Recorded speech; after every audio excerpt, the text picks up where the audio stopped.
আশা তো করি যে সামনে বাড়বে, এবছর পোশাকের দাম বাড়বে, ঢাকাতেই বাড়বে। আমাদের বাড়তি যেভাবে কিনলেন তেমনভাবে তোমাদের বিক্রি এটা তো গতবারের চেয়ে দ্বিগুণ বেচা কেনা, অনেক লোকজন এবারে কালেকশনগুলো অনেক ভালো আসছে, সব থেকে ভালো।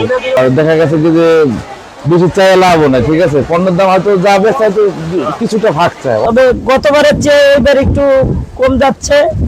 গতবার আমাকে ভালো বেচা কেনা ছিল, এবার একটু গতবারের তুলনায় এবার একটু কম। তারপরেও খারাপ না, আল্লাহর কাছে শুকরিয়া আদায় করছি যে আমাদের পিছন সাইডের দোকানটা তো, তারপরে আল্লাহর রহমতে পারুলি লেডিস কর্নার এবং বেবি শপ আলহামদুলিল্লাহ আমরা রোজ ভালোই বেচা বিক্রি করি, তবে গতবারের চেয়ে কম। ঠিক আছে, সেই জন্য কাস্টমারের চাই যে 3 মাসটা আসতে দিলেও কাস্টমারের শুধু বলি, কিন্তু চালান পয়সা বলে 10 টাকা লাভ হয়। সেই জন্য গত বছরের তুলনায় এবার একটু বেচা ষোলো, কিন্তু যদি শেষ পর্যায়ে কী হবে তা বলতে পারতেছি।